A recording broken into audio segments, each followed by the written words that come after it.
Yes, yes, heed my call, monsters of Hyrule!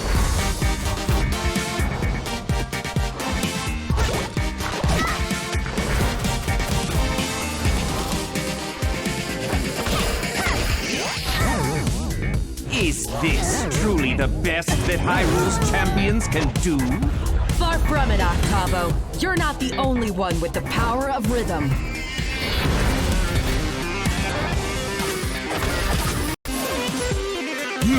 Perhaps, but with my beautiful creations, no one can stop me. No one can strike me down!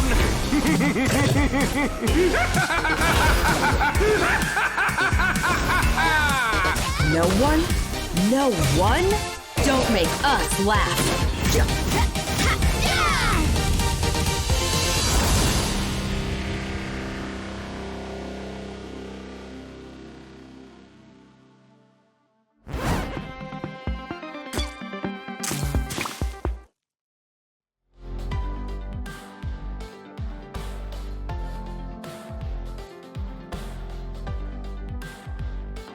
Alright. Yeah. Hello everyone. So we have a little bit of a special stream for you here today. As some of you probably know, Cadence of Hyrule just released yesterday. And we're very excited to have it out and have people be playing it. So we thought we'd do a dev stream where we play through the game a little bit. And we'll answer questions from the chat while we play. So yeah, I'll introduce myself. My name's Oliver. I'm the lead designer of Cadence of Hyrule. And with me are... I'm Paul. I'm the art director of Cadence of Hyrule. I'm Steven. I'm another programmer on the project. I'm Danny. I wrote some music. Some of you may know Danny already. I think you're sitting back there playing the drums, is what I saw. That's what I was doing. Yeah. Okay. Danny's I don't know if actually... you know this, but everyone who's playing this game, I'm actually playing all that music live. all the Every time. time. Yeah. There's a little Danny in every one of those consoles. That was the I joke, keep guys. trying to tell my doctor. Okay, so let's get started. So we have... Well, let's go into the options real quick. We have the tutorial off. I think that we'll probably leave it off, just so we're not tempted to skip through everything. We will have cutscenes on, and all the other options are as on default. Can I talk about the title screen? Because I don't think anyone actually noticed. Oh yeah, go for I it. didn't see it. The title screen, because the game randomizes the world every time you make a new file, the title screen actually does the same thing. So there's several layers. The front grass layer always stays the same, but all the layers in the back actually seamlessly tile, so we can offset them horizontally, and that kind of creates the effect of a randomized world on the title screen as well, which is a nice little touch that I wanted to get into the game. Mm-hmm. In this world, it looks like Hyrule Castle is close to Death Mountain, and then there's some forest. Death metal now. Death Mountain, yeah. That's nice. Okay, so let's start a new game here. We're going to customize it. I just wanted to point out some of the options that are available here. So the default mode to play is story mode, and you have all these options to customize your run. You can set a random seed, and if you want to race against a friend or just play the same world a friend will play, or whatnot, you can set a random seed. Whatever you want, and the world will be generated according to that seed. So that's what seeded mode does. There's also this permadeath mode option. This lets you play in true roguelike fashion, where when you die you have to start right back from the beginning again. It's not only a permadeath option, it's also a difficulty option. So in permadeath mode, the whole game will be a little bit more challenging. The enemies will be tougher, and certain elements of the game will be tougher in other ways. I'll leave it to you guys to discover that. So we have story mode, single character mode, in which you can pick any character you want and play through the whole game only as that character. And daily challenge mode, which is a permadeath run with a character chosen for you.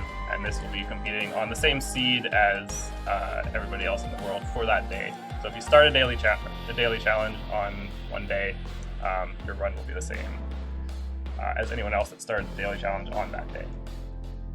So anyway, that's out of the way. Let's play story mode and start the game. There's a question for Danny already. Go. I'm trying to get on the thing here to read them. Oh, there's Oh, can we you have see like it? the big Every world thing here. has its evils. I can't read it from there, but I'll just read it. tell me the question is. The question is, And Denny, is when it any the different balance composing of music power for a is Zelda game? inevitably lost. No, it's totally normal.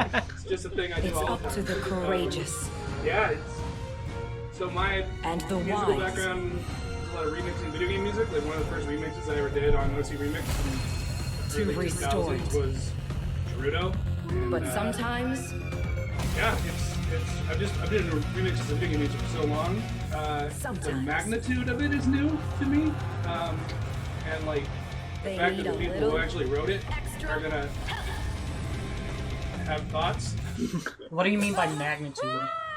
I is that? mean, Just like the.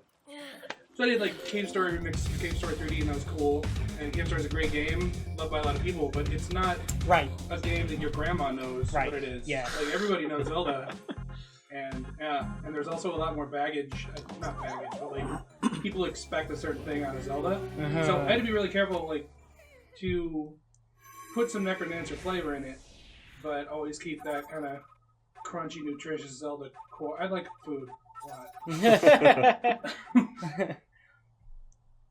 That's kind of true with a lot of the aspects of the game.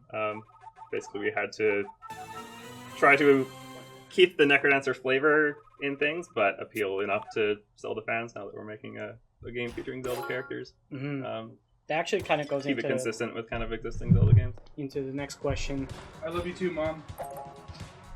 Next question. When you knew that you'd be making a Zelda Necro spin-off, how did you approach designing the game? What was the journey, structure of it, merging the two games, mechanics, etc.?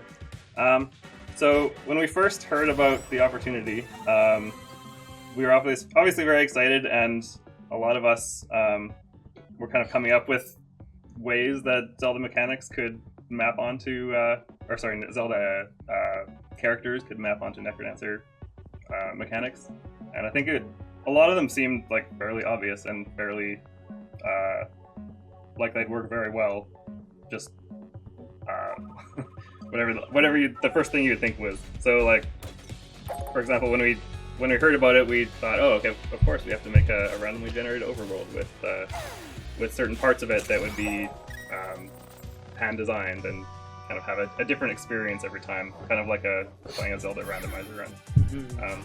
So we kind of thought about it a lot right at the start, and came up with a base design that obviously changed a lot over the time we were working on it, and ended up here.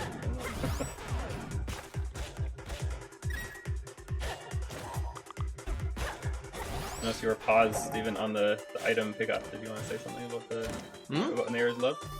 No, I was just saying, are we still doing the low movement thing for this? Yeah, we were talking about possibly trying to do a low step count run. Sure, let's try doing that, but It's very hard.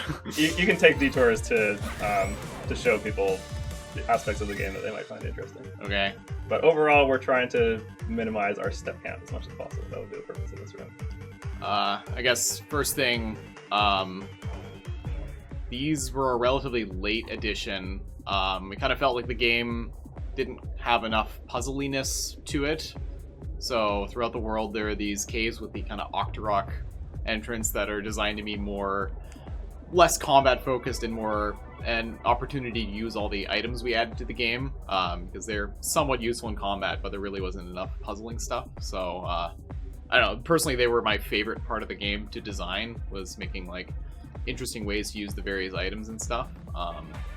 So that's one of the things we had the most fun with while designing the game is coming up with different items and objects and then using them in unintended ways. And throughout debugging, there were all sorts of areas where testers found skips that we had no idea, like, how did they do this? And they just use different items in different combination of ways to kind of reach heights that we didn't expect players to go to. So experimenting with that stuff was a lot of fun. I think this is either going to be Lost Woods or Kakariko. Okay. Okay, very good. Yeah, they look kind of the same from the bottom. Cool thing about working with the programmers on this game is they're like psychics. Like when they're playing, they know what's gonna happen before it happens. Well, when people get good enough at the game and know the game well enough, they'll start picking up on these little details. It happened with NecroDancer a lot, where, for example, there. We saw a line of trees with a gap in the middle, so whenever you see that, you know there's something interesting above, either Kakariko Village or Lost Woods would be the two possibilities. Right. Does either of you want to answer the boss question? Sure. Question is, okay, I don't know if this is too spoilery, but does single character mode affect certain boss battle mechanics? No. In general, no. The boss battles will be the same in single character mode as in story mode. There's one boss battle towards the end of the game that will be a little bit different, but I will not go into more detail about that. A little bit spoiler.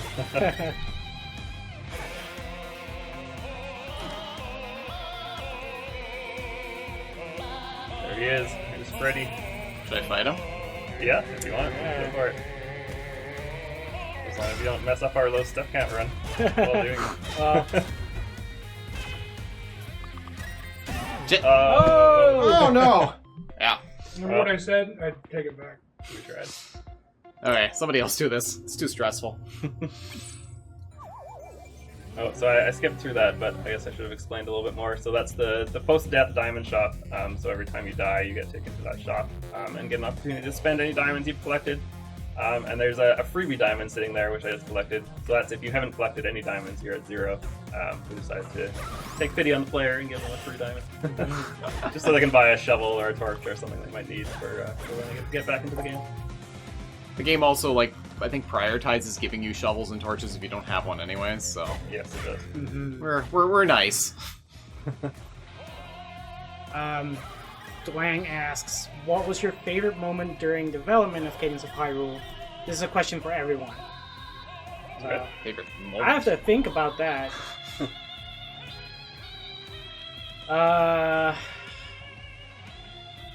Favorite moment? That's kind of hard. Look, combat room's over there, but yeah. Oh, is it? I think overall the best moment during development of any game is when it finally all starts coming together, and it finally like actually gels and the game feels like an actual game. I think that is like the best moment for me, probably. Yeah, for the first like year or so of working on this game, it didn't really feel like a game, and it just kind of all started to come together at the end when we started to kind of fix all the bugs and polish everything up and tie all the areas in the game together. Like when you have all the pieces ready. That's also when we made all those like small puzzle areas and stuff, right? Is because you have all those pieces, so you can actually think about like how they work together. And... Yeah, for sure. Mm-hmm. Yeah, for me it was making the puzzle areas at the end. Partly because it's my favorite part of games that maybe isn't necessarily intended, is being able to like solve things in different ways, and the way that I designed them, it was meant to be wasting all our steps, buddy. I think the low step count run is over. Yeah, they're all meant to be like solvable with wide varieties of combinations of items, which I really like in games. So having the opportunity to kind of like, do that, and that the game worked so well to support that, was just a real joy. I think the first thing for me was when Ryan Clark was all, hey, I think we're going to do a Zelda NecroDancer game. And I'm just like, okay, Ryan, whatever. Okay, sure. And then next thing he's like, so we're going to do a Zelda NecroDancer game? And then... Seriously, Ryan impressions really good. Ryan is actually Obama, it turns out. Everybody, all my impressions turn into Ryan now. But seriously, one of the high points for me every time I do any soundtrack these days is when I send the guitar parts over to Jules, and he just does them, and it's easy because I don't have to do it, which is great. I don't have to like spend so much time making the guitar, the fake guitar sound good. But I just like send it over to Jules, and he always knows from just like cold MIDI data what I want the feelings to be. Yeah, that's always good. That's always gonna be good. Nice. Yeah, He's a good boy. When you posted that first mix Jules did of the Ice Dungeon, like... And we also, sorry, no, go ahead. We also did, and no, I mean, there's a lot of these moments too, because we recorded the oboe I got to record an oboe. And I don't know anything about. I mean, I guess I know some about oboes, but not anything practical. And so I just wrote it like a synth or something. And Kate, we went and recorded it, and she just tore through it in very few takes. And that was really fun being in the recording studio and barking orders and stuff. And Riley was there, and then same thing with like Michaela and Riley playing the parts. It's always fun to. Who are these people? Okay, so Kate Letourneau did the oboe. They come up with this Wiz Robo character or whatever, and okay. And Ryan just happens to have a friend who plays the oboe, like classically, like good, which is like, that's not something you say every day. Oboist. And then Michaela Noctegal did the violin and automaton in the Swamp Dungeon. And if you don't know, an automaton is a weird little mouth instrument with like a mouth and a speaker, and you like.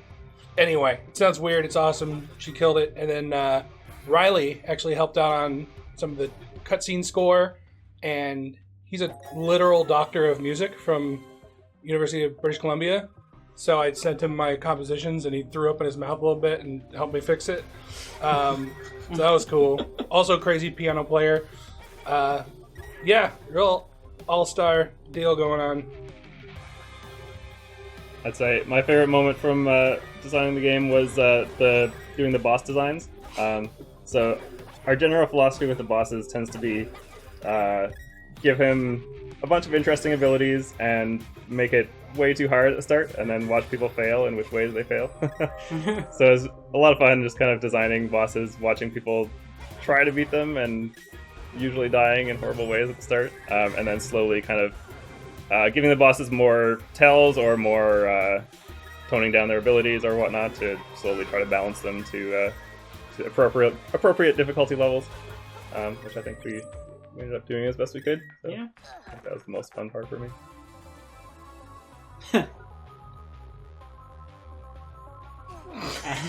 Axis of Anarchy asks, are bosses created pun first or mechanics first? It was a pun good first. question. Absolutely pun I first. think it actually was, yeah. For most of them, yes, it was definitely fun. It was good though because the puns kind of influenced not only the boss design but also the stages and like the themes of the stages that we designed around them. Especially, I remember the for the swamp area, we did stuff like that. Like it got kind of crazy because he had the maracas, but then Danny also wanted to do like a kind of southern thing, and so Yeah. like, it influenced a lot of things in that area. It was kind of cool. Yeah, it was really fun. Is it over? Yeah, you should have pushed the block the other direction, I think. Yeah, it was very, I don't know what the word is, like, interconnected in, it would be like, okay, we need to do like an ice dungeon or whatever, how do we want to do it? And then we would just kind of keep rolling on, okay, I'm gonna make it look like this, I'm gonna make it sound like this, and it was just, it felt very organic over the whole process, and they didn't say no to a lot of my cockamamie ideas, so that was cool. I'm just like, yeah, let's do like Southern rock, okay. Yeah, I don't know how to. So who designed this room? that wasn't me. I think it was me. I think it was me.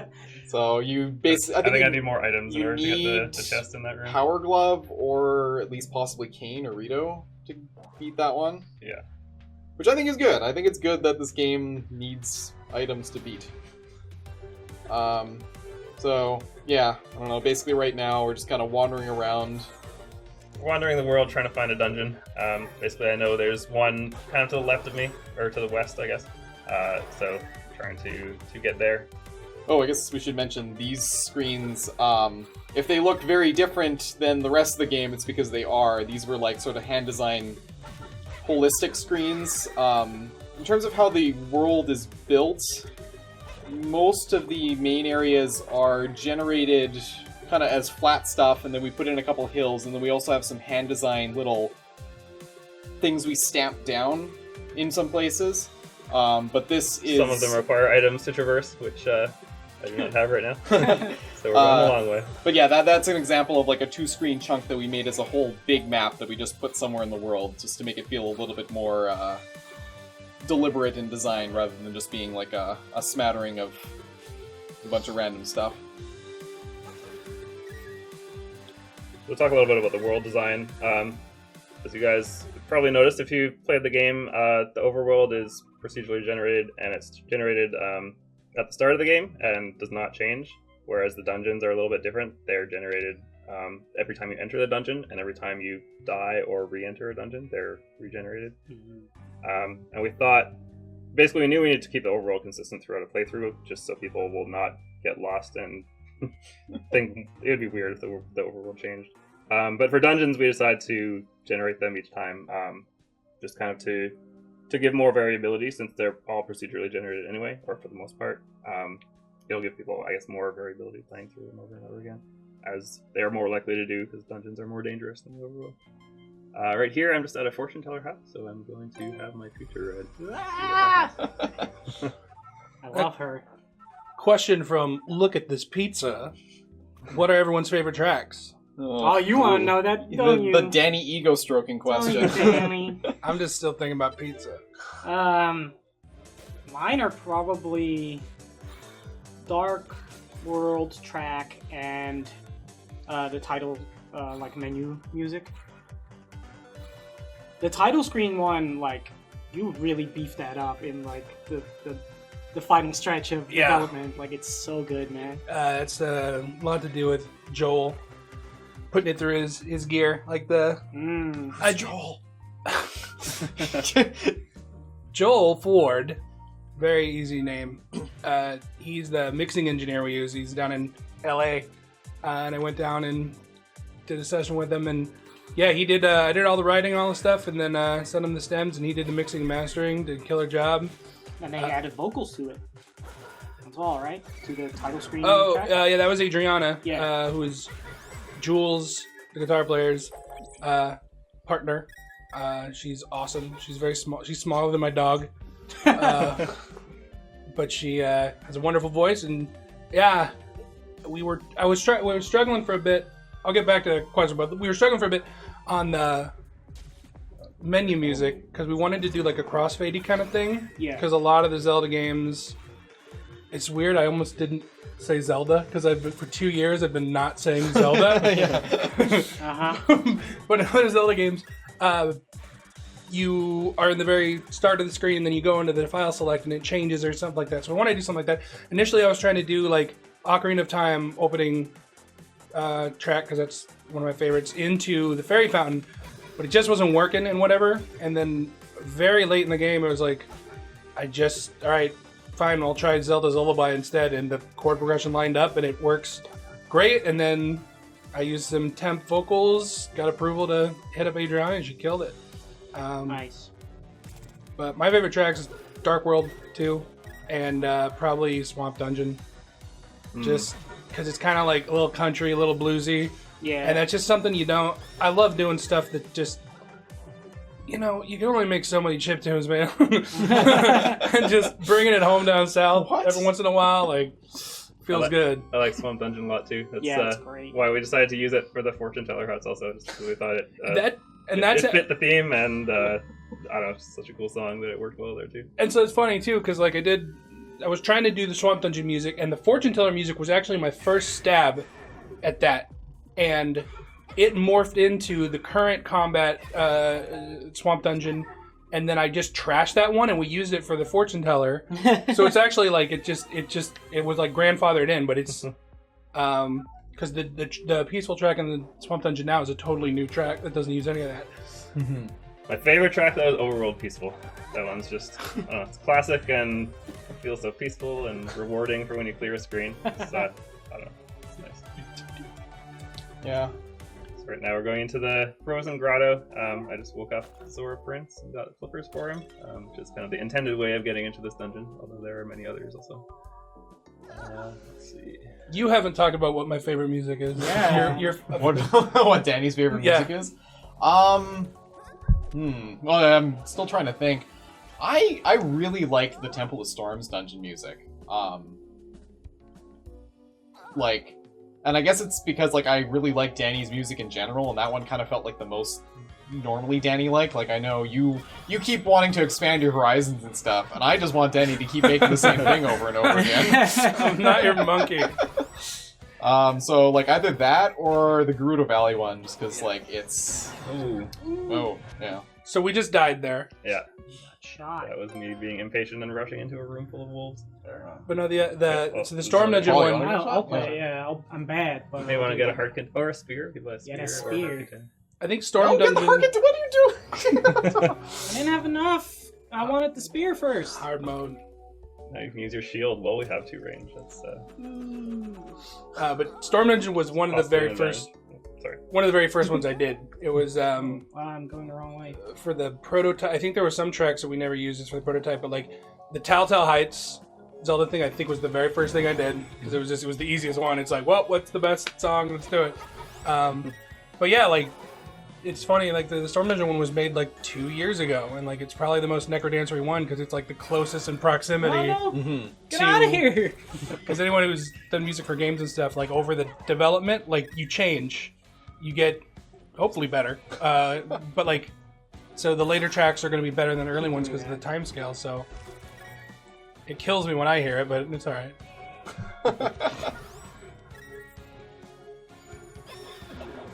Yes, for the ice bats, or the ice keys, you may have been used to their old behavior, which was swapping between danger state and the normal state every 2 beats, whereas we changed it to 4 beats kind of towards the end of development. Oh, I see. But it screws you up if you're used to it the old way. Alright, I have to press this button here.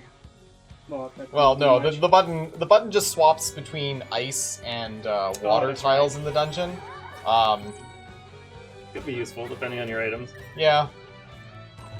Also, sometimes useful to eliminate any fish that are swimming around in the water. Yeah, If there's that's still fish in there. Then kind of the turning it to ice immediately defeats them. main usefulness of it. Yeah. Wait, I don't have it. Oh, I can go in here.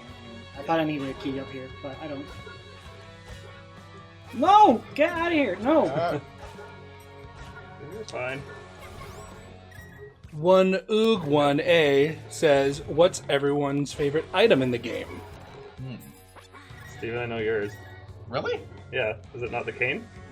Cane is pretty good. The cane is responsible for probably about 50% of the bugs in this game. Yeah, because you can create a cane anywhere and stand on it. Oh no! Which Oh, nice long.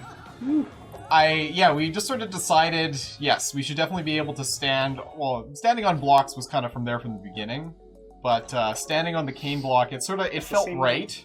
Yeah. But yeah, there were so many bugs we got back from the testers where it's like, yeah, you can skip half the game with the cane block. Or escape the overworld in some way, and it almost always involves using the cane. Like stacking a block on top of another block. Climbing up to higher heights than you're supposed to be able to get to. Whoa! Ah! Whoa! That was really overwhelming suddenly. Yeah, Rex, yeah. Steven? Danny, Danny? do you want to Danny? try? Everyone gets to see what a fraud I am now. I'm trying to think of favorite item. I like hearts. Aww. Somebody Aw. spent all our diamonds on a For spear. a nice spear, it's very nice.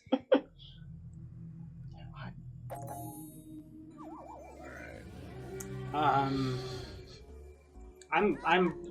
blanking on which items are even in the game. You drew all of them. No, Tyreek did actually. that's true, yeah. Tyreek Plummer, one of the other pixel artists, he drew like pretty much all the items. I'd say my favorite items are bow and all the associated types of arrows you can get. Another thing we added kind of very late. Weren't sure if we'd have time to add all the elemental arrows, but I think the elemental interactions are fun to use sometimes. And the bow in general is fun to use. Oh, I know what my favorite item is, Rito Feather, because it actually makes downstab useful. I do like that one a lot because it does like the little spinning jump. Yeah, So fun. that's how you save art budget. Uh-huh. You gotta go with the hook shot. Other questions? Who do we have to thank? Dusk Hellhound asks, who do we have to thank for the inclusion of Gleeok in another Zelda game? Names for the bosses are also natural. Pretty sure that you came up with that. I guess that was me that came up with the Glockenspiel stuff. That was actually the first boss we designed. When we originally made a prototype, with only one dungeon, one boss. The Gleeok was the first one, so we've had the most time to kind of think about the design of him. And, yeah. What? Oh. No, it worked. The names are so natural. It was a lot of work coming up with like good pun names and making them work, but our boss Ryan is very big about having puns in his games. Yeah, so. we had Ryan Clark to help with all the pun names for the bosses and the enemies. He's so basically that's, Punendorf. he came up with his. He He would've would came had up a with his better Robo, I believe. It's insufferable, really. I mean, our other game is called Industries of Titan, for God's sake. Okay, Lugia Adrian. I think the person's name is Adrian, but it seems like it's a portmanteau with also Lugia. Luigi? Nice. I don't know how to pronounce Could be it, a though. boss in this game. Yeah. The Pokemon crossover. So Lugia Adrian 21 said, "Who did the best speedrun in the team?" Not me. It'd be probably Ryan or me, I think. Yeah. Ryan got pretty good when he was testing permadeath mode a lot towards the end of the end of development. I've beaten permadeath in like an hour and 5 minutes, something like that. That's pretty good. That was my best run. I got pretty lucky.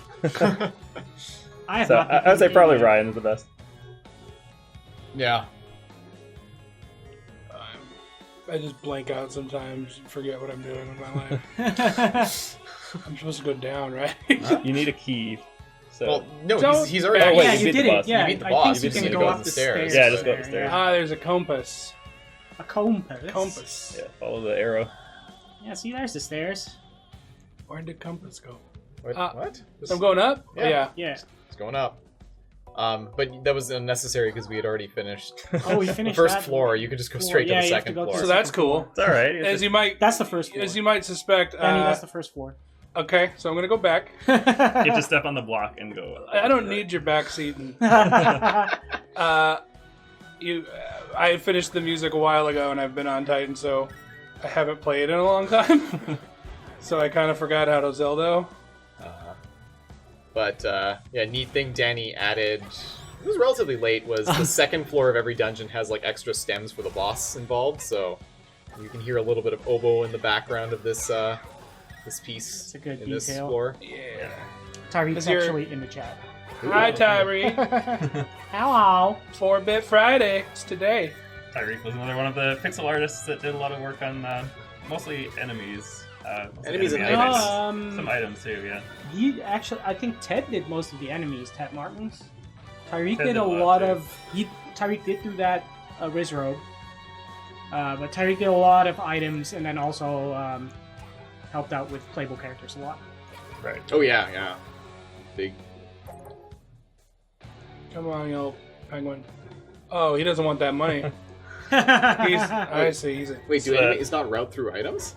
No, it's the pen gators. Whenever they're on ice, they'll just sit there and wait for you to approach them. okay. I thought he that's was their just- special thing. Is I thought when it was they're on his, ice, they can slide at you. I thought it was his vow of poverty.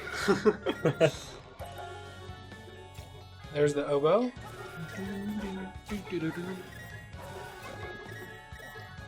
It was also great seeing how like confused the recording studio guy was when it's just like metal oboe. Oh, we have another Lugia. So there's been 2 Lugias so far. It's one of many ones in it. As favorite non-boss, mini-boss enemies. Okay, so enemies that are not bosses or mini bosses that are favorites.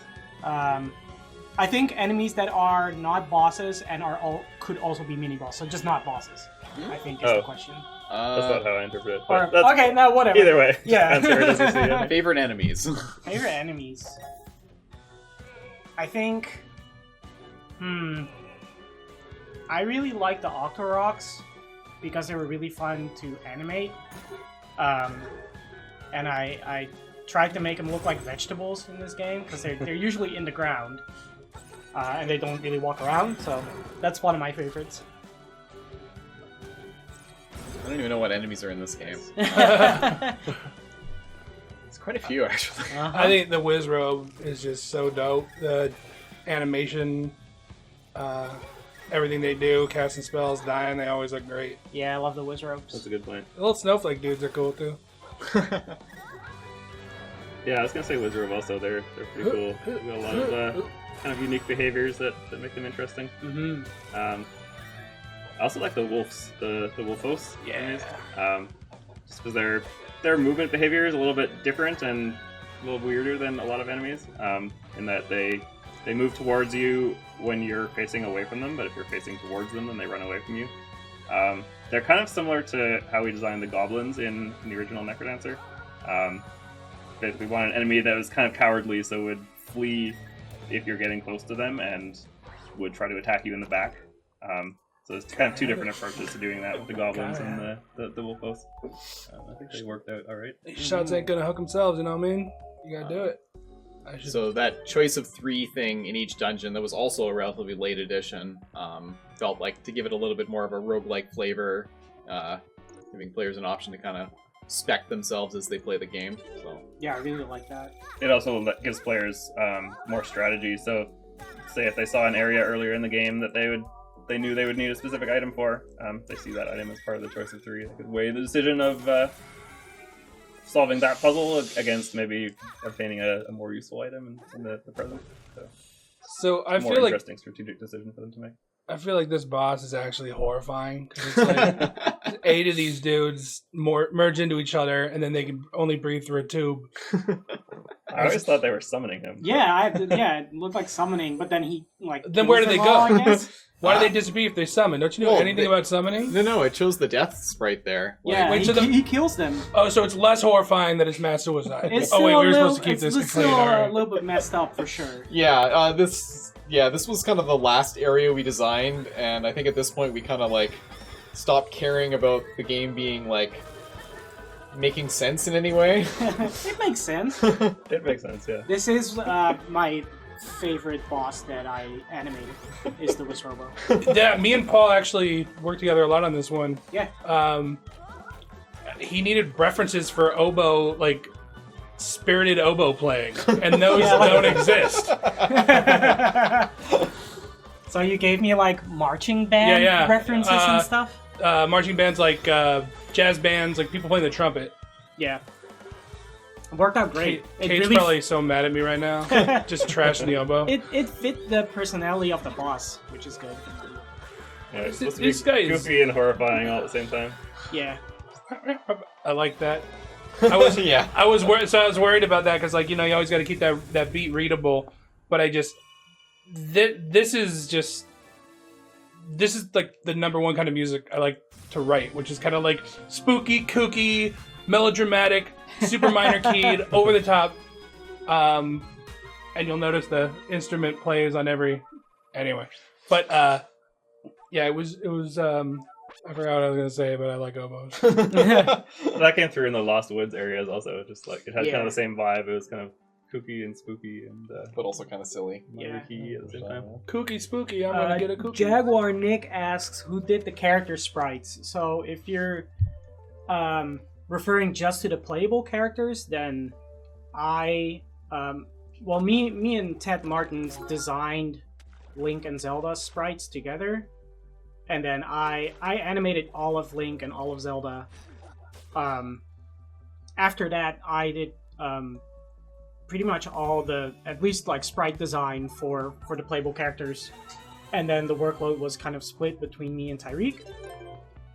If you also mean like enemies, then me and Ted and Tyreek did, like, we split the workload on the enemies between the 3 of us. So a lot of work being shared.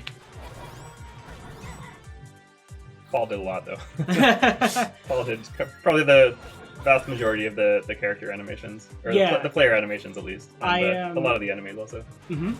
I always try to, if I was going to pass a playable character to Tyreek, then I would make sure to at least do all the front-facing animations so that he had some reference to work off of, because despite the characters moving pretty similar, we try to add a little bit of flavor into even stuff like just hopping around or like using an item or stuff like that. Like the hands need to line up, but someone like Zelda, for example, has longer hair, so we tried to give that a bit of flair. And by having at least one direction done, Tariq has reference to do the other facing directions.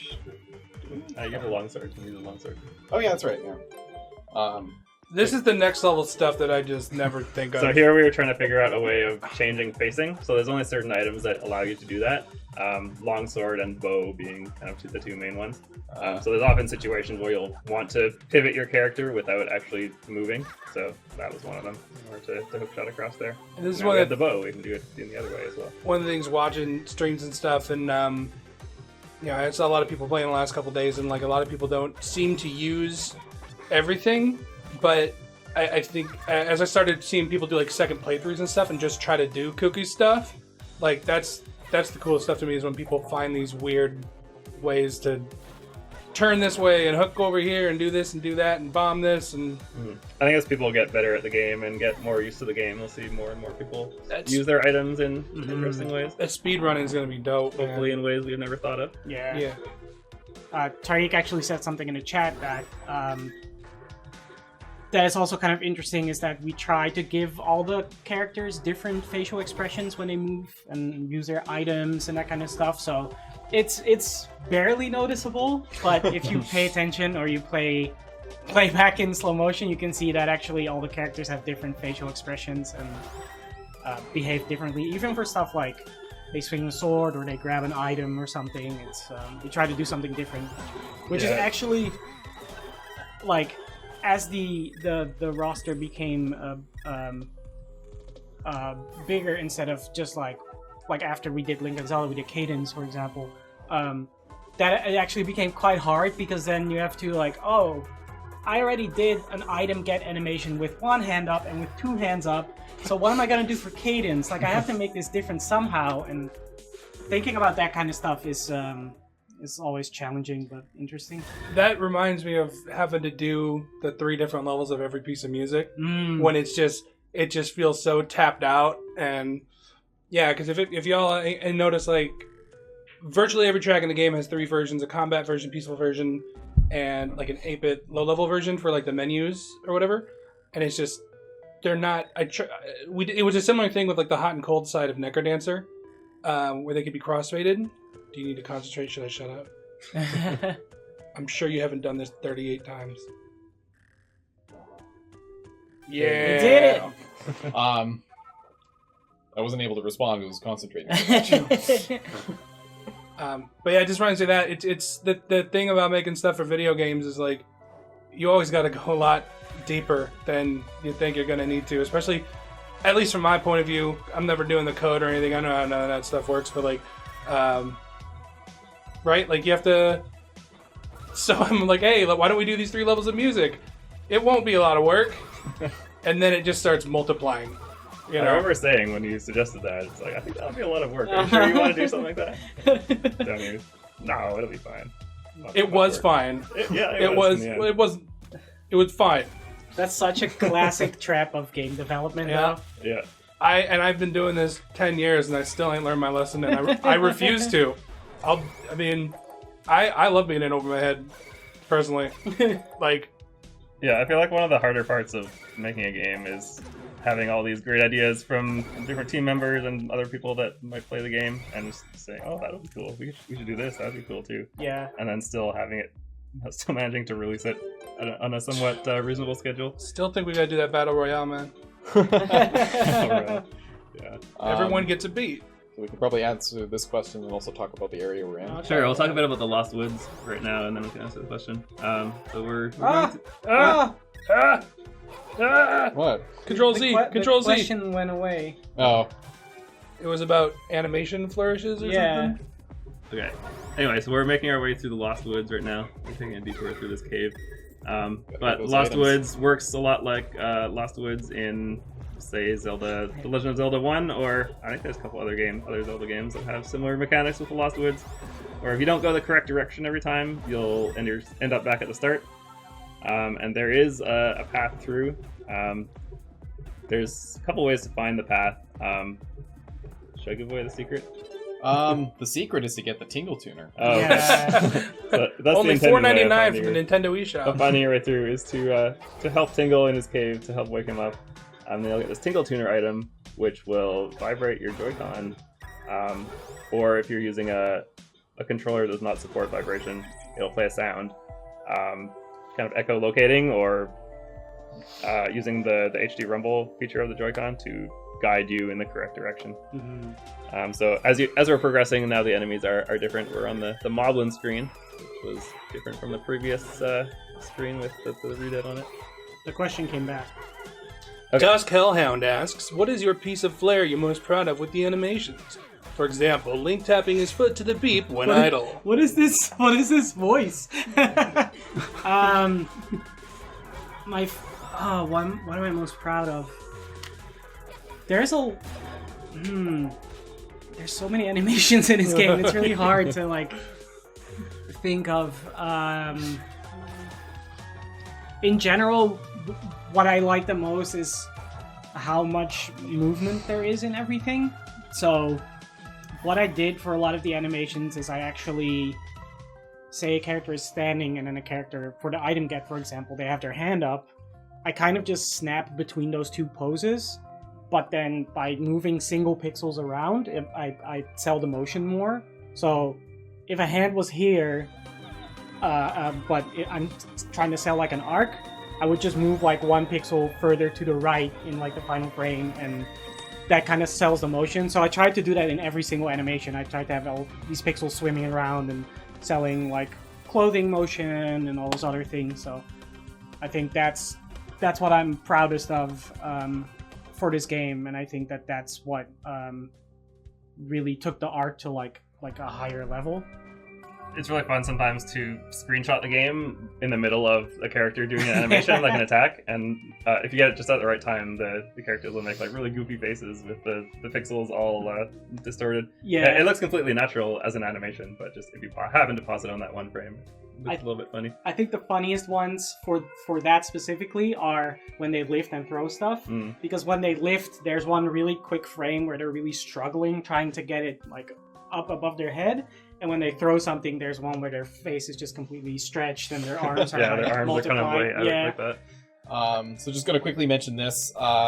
We added to every lobby a way to shortcut such that you don't need to play the first floor if you have the right items. So I just went in and grabbed the heart container quickly, but I don't feel like playing the swamp any more than I have to. So... Yeah, this one you need either the bow hate the swamp or music, the hookshot. Cheats! Or boomerang, I think would work also. Yeah, boomerang, bow, or hookshot works for this. You can use cane to do it. Bombs don't work. And I think this rock was made specifically for this puzzle so that you couldn't use bombs to solve it. This puzzle and other similar ones. Yeah. Basically. We needed a way to... we'll grab this. Well, is that why we made the destructible block? This one specifically, I think Ryan was like, I want to make this puzzle, but I don't want it to be like usable with bombs. That's great. So you guys told me you just needed a block that you can destroy. It came in handy elsewhere as well, but yeah. The thing was, bombs were too useful because they could be used for moving rocks like that. So if that rock was not destructible, all you'd have to do is place a bomb down and it would slide the rock off the platform. They can also be used to bomb yourself and knock yourself back. Which is useful in a couple areas for skipping through lobbies. So if we had bombs able to be used for both those functions, we thought they would be way too useful and kind of game-breaking. We wanted the skips to be a little bit harder than that. There's a question for you, Danny. Oh, that guy cool Sheffy. Not really Cadence of Hyrule related, but I'm wondering if Danny ever listened to that jazzy Crypt of the NecroDancer fan remix from the subreddit. Because if not, he should. I've not. Well, you should. I should.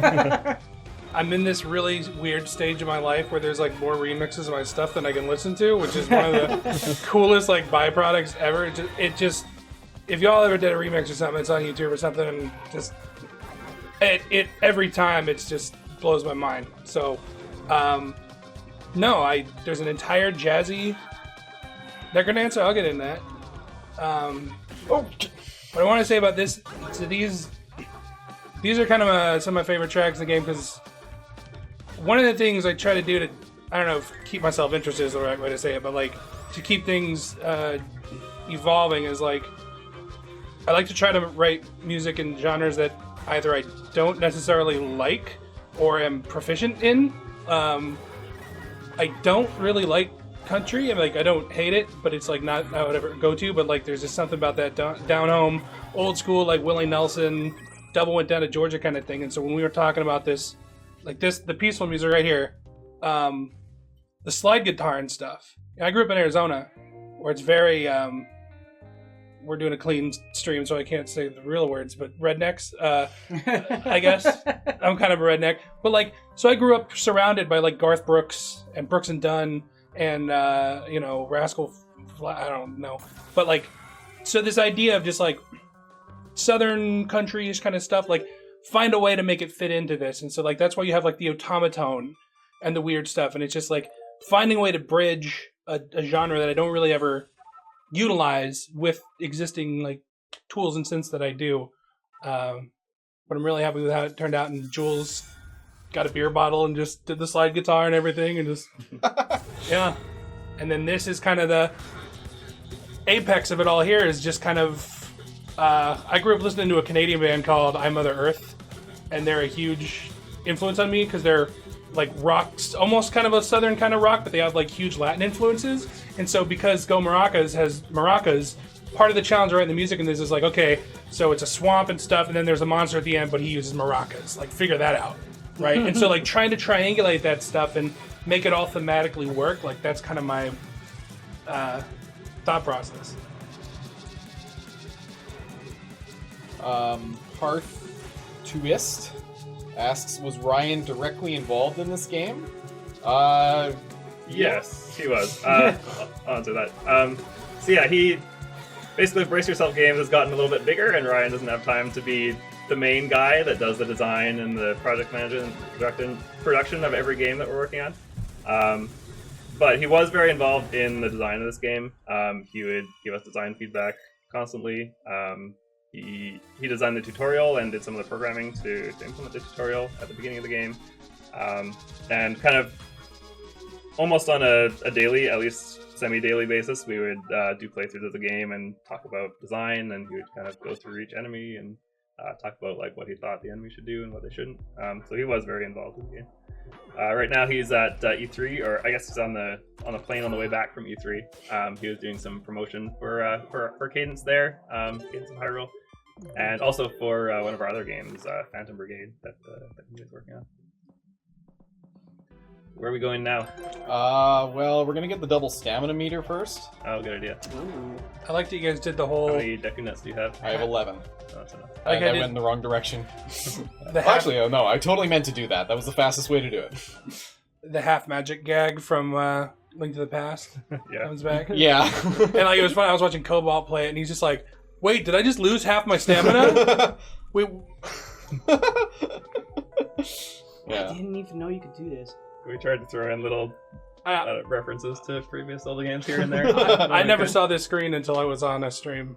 Like, was this pretty late? No, No, this it's was. been for a long time. I guess the puzzle itself was late-ish in development, but it's been like this for quite a while.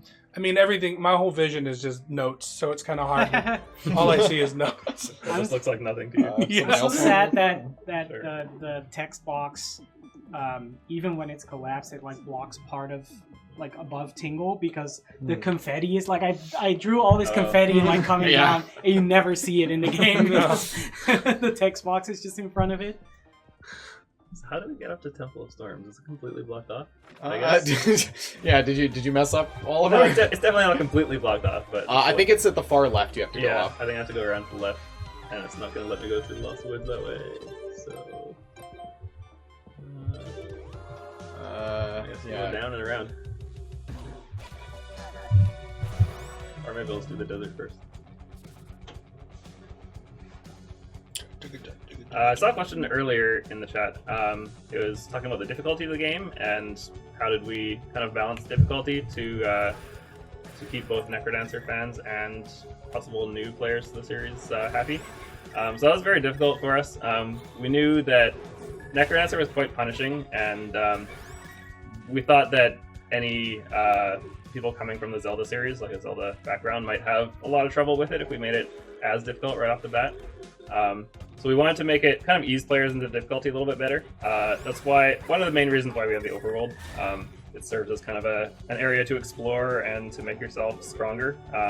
So players that aren't necessarily as good at the game can take their time, find heart pieces around the Overworld, find weapons and whatnot. So that by the time they're ready to tackle the dungeons, they'll be a little bit more upgraded. However, that said, we do want to try to make options, at least, for players that are good enough at the game that were good enough at NecroDancer that want that much of a challenge. So I'd encourage everyone that's looking for more of a challenge to try out permadeath mode. And there's also, I don't know if I can, I guess I'll say this. There's also another character that you can find in the game that may make the game a little more challenging. It was hinted at in Is the it launch Reggie? trailer. Reggie, no. Is that where you went? I will say another problem with the difficulty was trying to figure out a way, if you got to activate the thing, figuring out a way to kind of make the game scale appropriately as you're playing through, because it's not meant to be tackled in any particular order. And so unlike NecroDancer, where there was like a reasonable progression of the challenge of the enemies as it went through, you kind of had to figure out ways of like making it scale to the challenge as you're beating the game and getting stronger. And we did an okay job with it, but yeah, it was definitely a very challenging thing to make that work well. Largely, it has to do with adding more enemies and adding like enemies of stronger variants as you beat each of the dungeons. So now we've beaten 2 dungeons, so the set of enemies in the overworld are re-rolled every time you beat a dungeon so that they become, stronger and hopefully more challenging to the player. That's true for the dungeons also. So the dungeons get more and more difficult as you've completed more of them. So the enemies will scale and become a bit more difficult. There'll be more enemies in each dungeon. And so that, I guess, provides a little bit more of a challenge rather than having them all be at base difficulty as the player goes through the whole game. I really like that because it reminds me of like the bosses in NecroDancer. Like how there's basically just different versions, difficulty versions of each one. Yeah. And now that we're in the peaceful section of the desert, you can answer the last question there. Axis of Anarchy asks nothing because Marlon deleted it. Who did the whistling? Right? Who did the whistling Yeah. for? That is Kevin Regami of Power Up Audio. I think it's the only thing he did. That's right. Yeah, because He helped out with some testing and some Yeah. audio that's balancing true, stuff yeah. also. Because they're kind of like a ensemble, and they're just like this unit of crazy sound dudes. And yeah, so I knew I was gonna the Drudo track is basically 100% inspired by Knights of Sidonia by Muse, just unabashedly. I don't care. It's an influence. Deal with it. And then like the peaceful stuff is just like kind of Ennio Morricone kind of stuff. If you don't know, he did the music for like the Good, the Bad, and the Ugly, all that kind of stuff. The doo-oo-oo. And so I wrote a little whistle part, and I'm like, we need to get someone to whistle it. And Kevin said he could whistle. And I sent it to him, and he said, this is the hardest thing anyone's ever asked me to do in my life. And he had to do it. And it's funny because I keep getting that from instrumentalists because I never write music for like human people to play. And like that's how I met Jules. And he was playing the Super Meat Boy stuff on YouTube. And I know I'm doing a good job the more pain that they're in when they have to do it. Well, Jules is superhuman at the guitar too. I think it's because of me. I'm going to take credit for that because I keep like I just keep sending him stuff and I'm just like, nah, he can't. Nah, he's gonna send it back and be like, all right, okay, I get the joke. You've been doing this for 5 years. It's not, and then he brings it back and it's like twice as fast. So.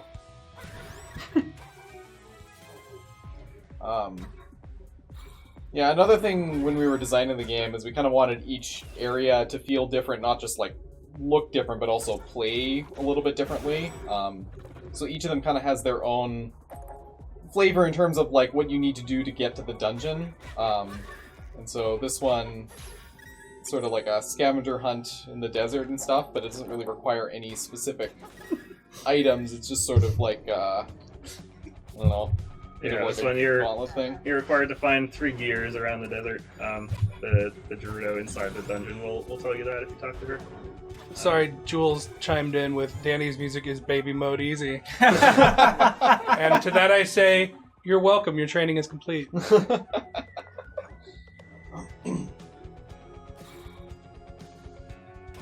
Get more death metal polka, please.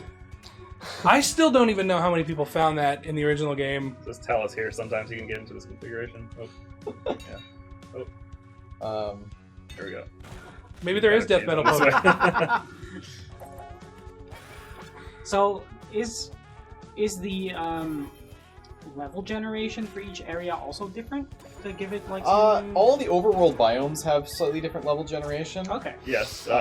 So yeah, the desert, for example, will have more cliffs and fewer tree type objects. So there are some. We used to use boulders in place of trees in the desert. So there are some, but like the forest areas and grassland areas will have a lot more. And then the cliff area near Death Mountain tends to have more cliffs, basically. Right. Well, I want to say this is a good question from Tic Tac Foe. Was Link to the Past randomizer an influence? Because I was watching Cody play it, and I could see it kind of like dawn on him, and he was just going off about how like, oh, so it's like every time the 4 MacGuffins you get from the dungeons don't actually do anything, and so like, but like the actual mechanical things that you get are fairly randomized. Mm-hmm. Yeah, it definitely was. So did you think about that as a... Yeah. It definitely was a big influence, yeah. Basically, at the start, when we were first designing it, it was, I guess, kind of right around the time that, maybe a little after, but it was Zelda's Link to the Past randomizer runs were getting very popular, and we took a look at them a little bit and saw why people liked them, and kind of tried to make a game that emulated at least part of that experience. I'm still blown away those things work. Like, I just kind of, like, my limited understanding of, like, programming and logic, like, oh, this item's here now, you can't get it, so you just can't open this door, you're locked out. Like, how does that not just happen every time? Oh. How do you ensure that that doesn't happen in this? You just have to have, like, a spreadsheet of, like, this needs to be here, and... The technical term is a graph, Danny. Basically, you just keep track of which screens are accessible with the base items, and ensure that if you need an item to traverse a screen that's not traversable from the start, then ensure that item is accessible somewhere in the places that are accessible right from the start. And you just kind of repeat that process until you're at the end, and ensure that the whole game is beatable and every screen is accessible eventually. Well, and y'all had to do a lot to make sure that, like, once you get the hook shot, you can't just, like, hook shot past Ganon to the victory screen, right? Also true. Yeah, that's true. For those type of things, it tends to be a little bit easier. You can basically make invisible fences around the boss arena or whatnot, just ensure. Yeah. Or just not even play the victory screen until something happens instead. Yeah. If you notice a lot of random fences in the dungeons, it's because the testers kept finding more and more ways to skip past the second floor and go straight like to the here? boss. Yep. Yeah. Was there any specific Zelda game you pulled influence from more than others from Liu Kang? I mean, it was Ocarina and Link to the Past, 90%. Yeah. Link to the Past was definitely the main one. It was kind of the one that the art style, or part of the art style, and kind of a lot of the gameplay feel were based on. I know you also took influence from Minish Cap as well. Yeah, so Minish Cap is a huge influence on the art style, specifically the characters. And actually a really interesting one is Link's Awakening on the art style, because when we were experimenting with the art style still, we actually had the traditional like Zelda perspective is what we first tried, where you see all the walls, right, and kind of like goes inwards. But that didn't really work for like a couple gameplay reasons, so we wanted something more that was more like NecroDancer, where it just looks like the front and the top of a block, basically. So there's an area in Link's Awakening, if you go north, and there's like I guess that's Toto Heights, right? Yeah. Yeah. That area actually uses this perspective, and so it's like, oh, there's precedent in the Zelda series for using this perspective as well. So I took that and I looked at what they did to make this kind of perspective look interesting. So that was a huge influence on the tile sets. I will say this perspective works really well, but there are a couple of really annoying aspects of it that are, required quite a bit of programming around to make it work well. Like walking behind stuff? Or... Particularly walking behind stuff, and just in general, like, designing areas such that, you're never obscured too much by, 5 height walls in front of you and stuff like that. But the other problem was trying to get the shadows to work properly. Mm-hmm. You worked really hard on that. I spent way too much time getting shadows working, and I'm happy with how they turned out, but it turns out getting shadows working in a 2D game is hard at the best of times, but mathematically, physically, it shouldn't work, but I don't know, nobody seems to complain, they all think it looks good, so That's maybe something that some people don't realize, but the shadows are actually generated by the game and not drawn by the artist. RTX on, baby. In order to do that, Steven had to basically change the renderer to render everything in pseudo 3D, even though the sprites are 2D, in order to position the shadows properly. Even with like the walls, like it looks like the light circle is actually taking into account that the wall goes up there. That's because they are. Yep. That's super cool. Like, you don't see that in pixel art games usually. Because it's too much work. Exactly. So I'm really happy how it turned out, but I don't know if I would ever want to implement that again, because, man. So I'm really picky about a lot of this pixel art stuff, even though I know nothing about it, but one of the things that did kind of bug me a little bit early on is that, like, there would be edges of two things together, and it would just be like a flat edge. But at some point, they started addressing that and started making it so like all the edge cases made sense, and like it's such a cool polish thing for me. And my OCD just freaks out when it's just like a straight line. Good, because that also took way too long to figure out. Yeah. Well, it's like the low level music and stuff, and like the couple of times people were like, "Oh, cool, it's the same song in the menu." I'm like, "Thank you for noticing. That took so long." Getting the tile interactions to work, basically we eventually settled on something where it kind of like layers an outline on the outside of any given tile, and there's like a priority order where like rocky stuff is always in the bottom, and then normal like paved floor type stuff is above that, and then grass tends to be above that, and water's underneath everything. It's like, don't kill the last guy yet. I think what's really fun about this one is you might have noticed that, like, sorry, I'm getting you killed, but in this boss, as you kill the 4 base players, so first of all, it's insane. Talk about weird things to have to do. Write a song with 5 basses in it. Just try and do that. Try and get anything to work at all. Joel, the mixer, actually plays bass, and he played all the parts. But right here, if you wait for the part where the minions are supposed to attack, they're all dead, so it's just drums. Nothing. I think that's so funny. That's really good, yeah. I think it's so funny. And then as you kill them, there's one less bass in there, and this is why I love writing music for video games. Is you write an album, you can't do this. You could do this and just put it on a track, and people are like, why are you just taking out the bass? Why are you doing that? One thing that Sorry to interrupt. about the like the tile thing we were talking about, Steven, is I think one thing that really made the game look better instantly is you can see it outside there. I just realized I forgot the heart container. that's what I'm Let me go back to get it. Like, as soon as something is made of a different material, it makes the edge and then puts that material next to it, whereas early on when we were making the game, it just kind of like went straight into that material. So like diggable cliffs, for example, they were kind of attached to the regular cliffs, but now they actually are set apart because it draws those edges, and yeah, it helped a lot with making material stand out and making the game look better. Well, just like are they procedural shadows? I don't know, or procedural. They would be called procedural shadows. There's just especially on the Switch screen itself, it just gives it such a tactility. Like, this didn't happen in Super Nintendo. Like, right? Yeah. Like, it was all blob shadows and pre-baked and like It adds whatever. a lot of depth. Yeah, Which you've done good, kid. We went quite a while without any shadows because Steven was working on making these shadows, and as soon as they were in, it made such a big difference in the volume of the game and like the readability of the areas. Yeah, well, and readability is a big deal because of the perspective that we use. Like, Yeah. you're looking head on, but not really, and so it helps, giving things a little bit of depth. Yeah, we're stuck, aren't we? No, I don't think so. Okay. Are we?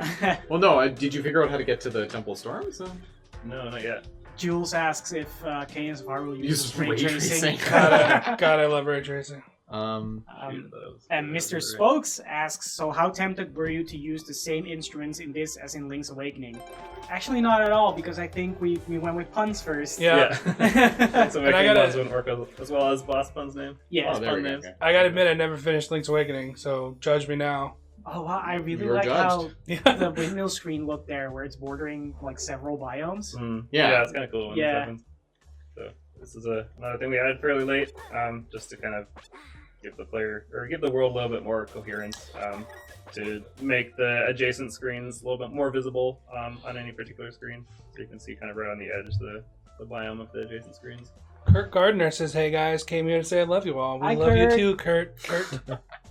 Kurt spelled weird, like Kermit. Is it short for Kermit? Oh, I was not paying attention. I should do that again. Blue and purple. Did you memorize the colors? Yeah, that's one thing you can do. The colors do not change, so if you memorize the color pattern, it's always going to be blue, blue, purple. And then yellow, I think. Yeah, yellow, green, Yellow, green, yellow. darker green, red. Dark green. Red. Yeah. Yes. So this area is specifically meant to be the precursor to the Temple of Storms, and so you get the item, and this item lets you get to it. Otherwise, you won't be able to get to it. But in permadeath mode, we decided to just randomize everything, so you had to explore the world further for stuff. And I kind of liked it a little bit more with that, but we kind of decided beginners probably should have at least an easy way to get through the game. Yeah, generally the pattern is each dungeon will have a kind of NPC area near it, and that NPC area, if you solve the puzzle associated with the NPC, will give you an item necessary to get to the dungeon. However, all the dungeons have multiple ways of getting to them, so you don't necessarily need the item that the NPC will give you. I have a It's just question. an easy way to ensure that you'll have the right item for getting to the dungeon. What are they milling? Good question. Are they milling Wind. lasers? Because they have like laser machines. They're milling the wind, obviously. Laser machines? Oh, like the play button looking thing? Well, let's see. There's some Yeah, ears in the middle that are obviously That's like from Destiny. Those things. creating some energy for something. So Do you think that's their prison? Do you think they can't leave? No, they love it. they like it here. I mean, that's Stockholm syndrome. See, it's They're their saying it's their job. dream Dream job. jobs. Your dream. Okay, so this is They like being cogs They, in the they machine. So, like it. this is a critique of capitalism. Sure, why not? Well, I guess the question is There's nothing. Sorry. is the windmill running, like, because they're turning cranks, so I'm thinking there's no wind, they're turning the windmill. So they're making the wind. Yeah. So they truly are milling the wind. Yeah, exactly. That's I what he guess that's said. true. If they're not there, there's no. I learned so much working here. These guys and the gals. I said guys because it was just these guys. I'm good. So let's go into the fourth Cadence Cave. So you guys have noticed there's 4. Also next to each dungeon, there's a cave that Cadence inhabits.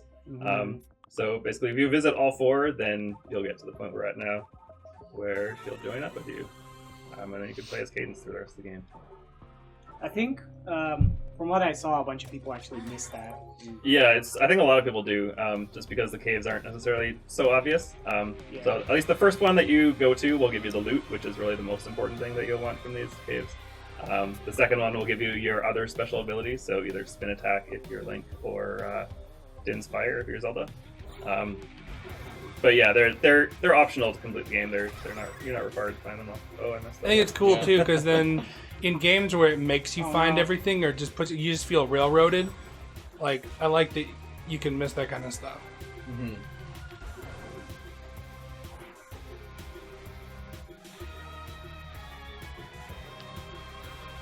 I was working with Kate in the oboe, Danny. It was sick. Recording studio. What happened?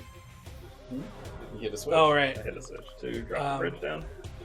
Yeah, we took her down to a local studio and she killed it. It was awesome.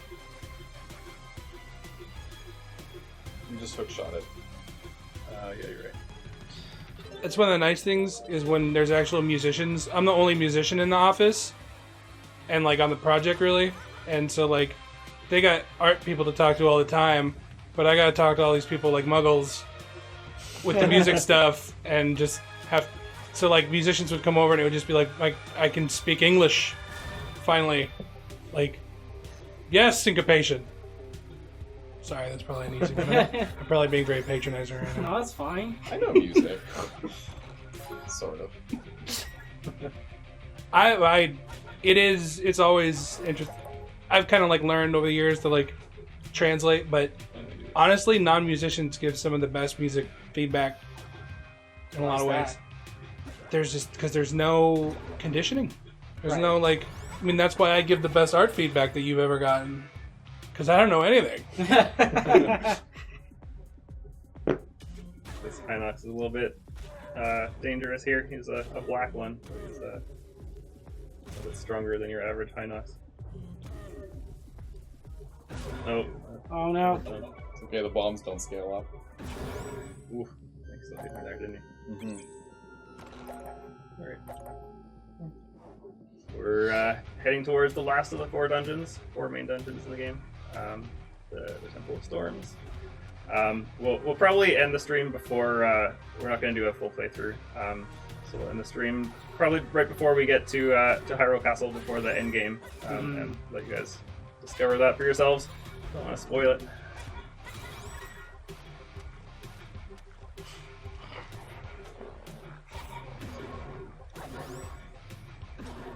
Cool.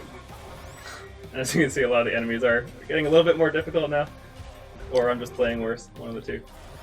Joey Godard says, Oh, shoot. Danny, I heard you nailed down all the songs in one pass. I don't know what that means.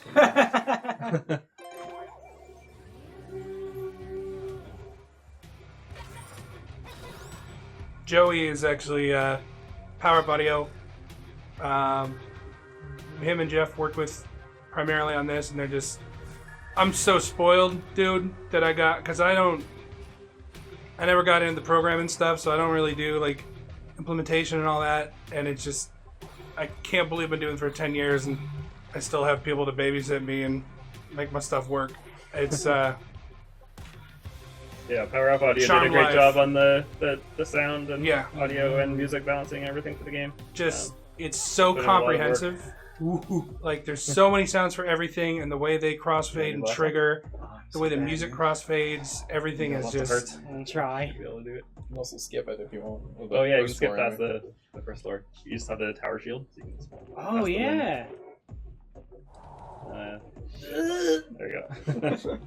Joey actually recreated that warp sound from Link to the Past from scratch. Oh no. And it's incredible. It just sounds like a time advanced projection of like what it would have sounded in the future. I keep doing that. I like knock the shield away and then Yeah. Can't go. and I jump right Can't into jump them. forward unless you have. But you can actually use a better weapon if you want. What do we have? We have some pretty good selection here. No, we didn't find any fairy fountains to like get the better like, Yeah. titanium spear or something. Yeah, that's true. I don't know. Spear is probably better. Spear is fairly easy to use. That's true. Oh no! Yeah, we never really found a good solution for that. Oh, he's all confused. Now Oh, so Now you're all right. confused. I hate that I can't kill those guys. No! These guys, the there are ways bubbles. of killing them. Try using a bomb. Oh, I guess so. I guess bombs kill like basically everything. Yeah, a lot of creatures that are not fightable through normal means can Oh! be taken out with a bomb. What's everyone's favorite weapon to play with? Rapier for sure. Spear for me. Yeah, I like the rapier a lot too. Yeah. I'd say probably of the normal ones though that all characters have access to. I'd say flail. Yeah, flail's like the funnest but most useless in my opinion. What? No, it's super useful. really good. Well, it's just I can't do that kind of It's useful, but you fourth have level to. math while I'm doing it. Like I can't think in night moves like you nerdulators. Oh no, this guy's permanently. Oh yeah, he's trapped. He's it's so sad. He's he thinks he's trying. migrating home. It's so sad. He's really trying. So yeah, the thing about the flail, you have to constantly remember that you have a flail Yeah. and not try to attack enemies in certain positions. It's just a little bit weirder than the rest of the weapons, but it's pretty fun to use. Oh no! Oh, it's all going wrong. Yeah, I like rapier with the ring of courage, just because it makes no sense. Like, just like blow past enemies when you kill them. Right, the rapier lets you lunge forward one space when you attack an enemy, and the ring of courage, if you defeat that enemy, will lunge you forward an additional space. So it ends up kind of making you fly forward. It's like a speedrunner's favorite to have both those items at the same time. Lucan asks, "What's everyone's favorite Zelda game, and why is it the CDI one?" It does not say that. My favorite Zelda game is Majora's Mask. I won't bore you with the details of why, but yeah, definitely that one. For me, I want to know because I never played it. I'd like to be bored. It's I just really like the like quest structure where it's not really like a through line game, but it's just sort of like a collection of side quests and stuff that you have to find for yourself.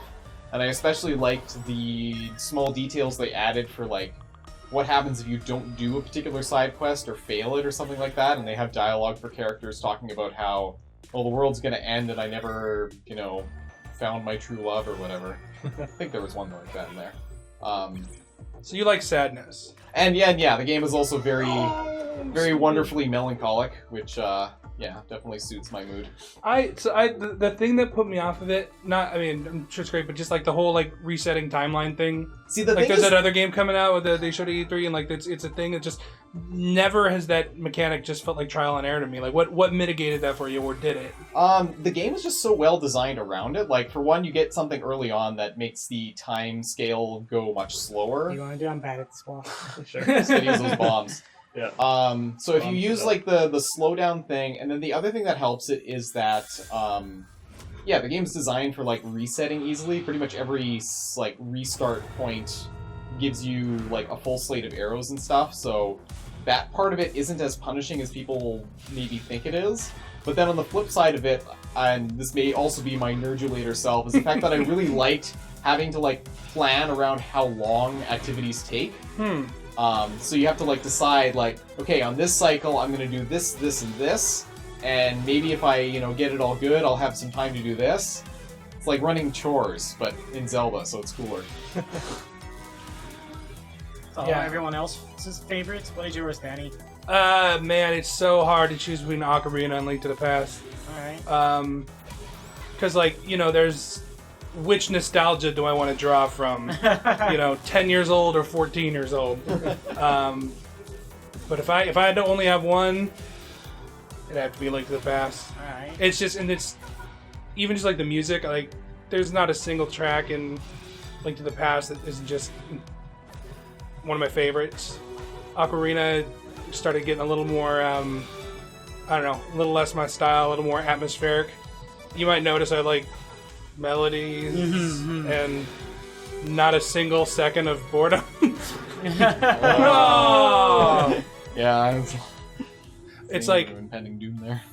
I just looking at tracks for inspiration for the different games. Like I looked at the final boss music from Ocarina of Time, and it's in like 2742 time or something crazy. Like it's brilliant.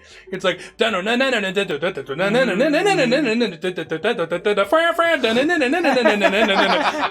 it's like freeform jazz. It's like it's brilliant, but it's just like I don't understand what you're saying. Tune in for next week's stream when it's just Danny mouth music.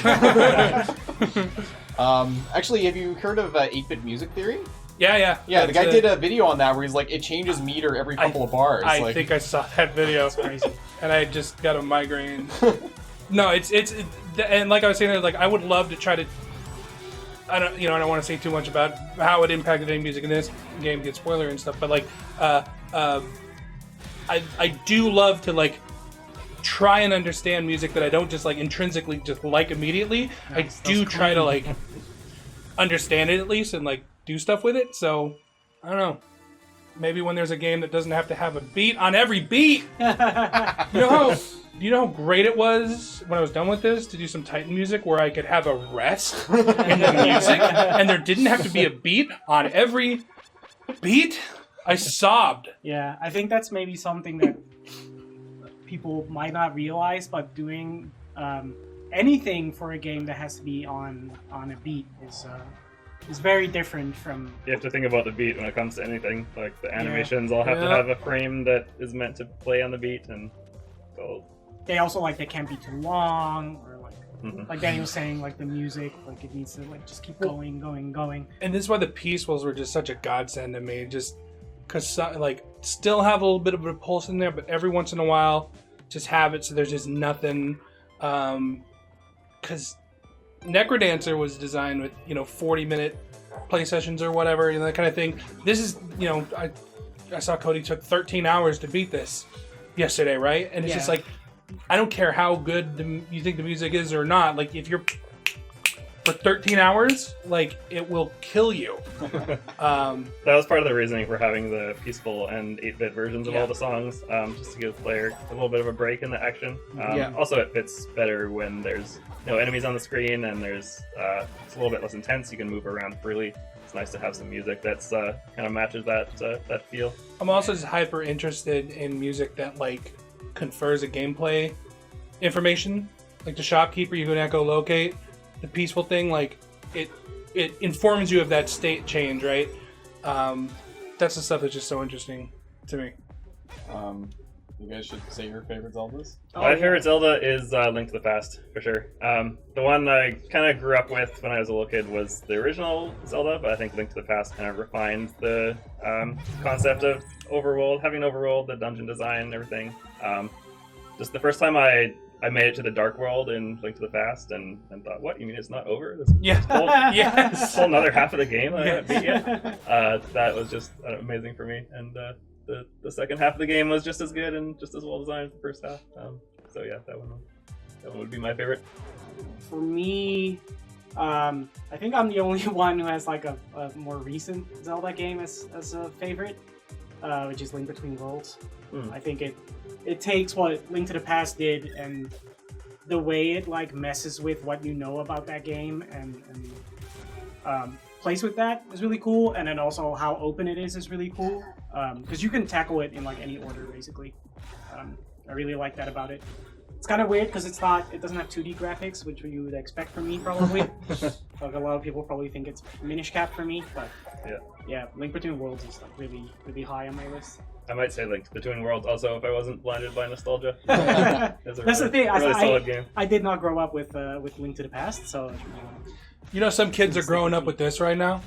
Yeah. How messed up is that? Yeah. Amazing. By the way, hi Maddox. My nephew's watching. So I think we need to sign off soon. There was one quick question. What was the reasoning behind having knockback on all the enemies? I can't remember the person who asked it, but yeah, that's a good question. It's different than NecroDancer in that way. It's a little bit different than NecroDancer. NecroDancer did have knockback. Certain weapons like the flail would knock back enemies. And the idea was just to take that concept and extend it to have every weapon actually have a weight and every enemy have a weight, and the knockback be dependent on whether your weapon weight is greater than the enemy weight, or attack weight anyway. So certain attacks, like spin attack, have more weight behind them than others, so it can knock back enemies more easily. Just to add another depth to gameplay and to add some more depth, I guess, to weapon choice, to make it feel more different. If you have a broadsword versus, say, a dagger. Broadsword kind of feels more like it should have some more weight behind it. So that was the intention, I guess. Alright. Just get to the castle part, and we can see the instrument cutscene, and then we will sign off. So now that I've collected all 4 instruments, I can pass this gate and finally enter Hyrule Castle. If we ever do another live show, we're gonna have to figure out a way to do a oboe, bass, clock, maracas band. Worst instrument combination. It's pretty bad. You glad you didn't have to make a tune for that? Like with those four? I'm down. Yeah, well, to answer your question, yes, but I would do it if required. So our step count was 9,022. Probably not a world record. Not even but- close. No, I think. So, like, when you, like, we're thinking of that, like, well, what number do you have in mind as, like, a good run? I don't Well, know, have I you had seen mine the world around record? 5,000, but Yeah. probably Wasn't that Spooty? the world record would probably end up being less than that. Yeah, People are I- pretty good at figuring ways around to skip around. I And, think Spooty had. depending on the world seed, it would be variable a lot. Certain overworlds are very easily traversable. Mhm. The races at GDQ are gonna be sick. Yeah, I'm excited to Yeah. once like a speedrun meta starts developing for the game. I'm excited to see what players do and Where what you at, new Taskbot? strats they come up with. Yeah. Maybe. See if robots can play games and stay on beat. Okay, so I think we're signing off now. Just wanted to mention that we stream every Friday here at 1 p.m. We being Brace Yourself Games, the company, Yes. not necessarily Yes, us. won't be us every time, but it'll be someone. Often it's Ryan Clark does a stream, Clark Tank, that analyzes game industry trends, and that's what's happening next week. He's going to be here Friday at 1. So thank you everyone for watching and chatting with us, and hope to see you again in the future. Yeah. Thanks for hanging out, and I don't know. Look forward to the next thing we make, I guess. Mhm. Sounds good. Yeah, I hope we get to do more of these. Specifically about Cadence. I love you.